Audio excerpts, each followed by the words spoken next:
A stone tower is lying on its side. It is one single piece of rock. It is taller than a house. It is heavier than dozens of people combined. And if it cracks, the entire monument is ruined. So how did ancient Egyptians move an obelisk? This was not like moving normal stone blocks. A block could be stacked. A block could be replaced.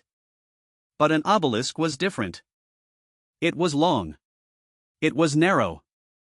It was heavy. And it had to stay in one piece. One mistake could break years of work.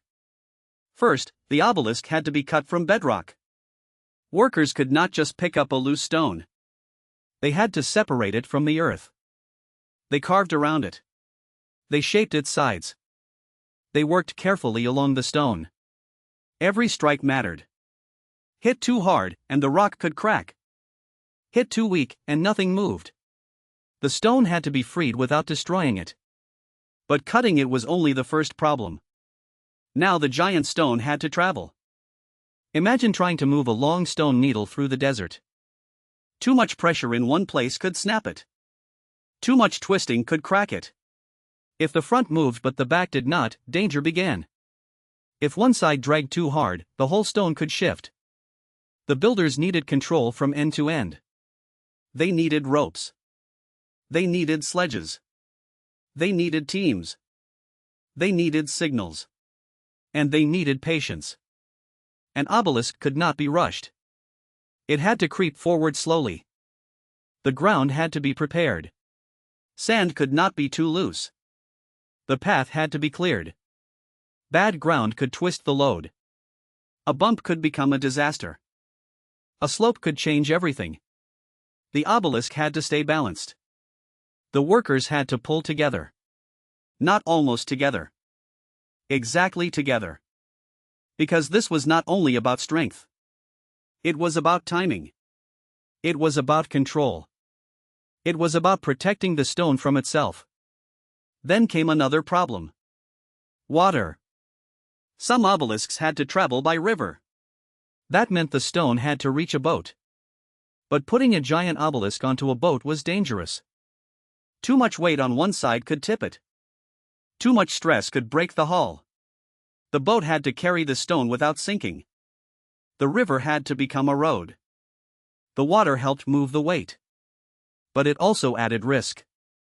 A bad landing could destroy everything. A wrong angle could trap the stone. A sudden shift could crush workers. Moving the obelisk was already hard. But raising it was even harder. A lying stone had to become a standing stone. Slowly, the bottom had to be guided into place. The top had to rise without swinging out of control. Ropes pulled. Workers guided. Earth ramps or pits may have helped. Gravity was both the enemy and the tool. Let it fall too fast, and the obelisk could shatter. Hold it too weakly, and people could die. The final moment was the most terrifying. The stone stood between failure and forever. If it leaned wrong, it could crash down. If the base failed, the monument was lost. But if everything worked, the obelisk stood upright. A single stone pointing at the sky. When you see an Egyptian obelisk, do not only see a tall monument. See the impossible problem behind it. Cutting without cracking. Moving without snapping. Floating without sinking. Raising without losing control. The obelisk was not just stone. It was balance, timing, rope, water, wood, and human coordination. That is why ancient obelisks feel almost impossible. They were not built by one genius. They were moved by a system. If this changed the way you see ancient monuments, subscribe to Stone Axe. Watch the next video for more ancient engineering mysteries. This is Stone Axe.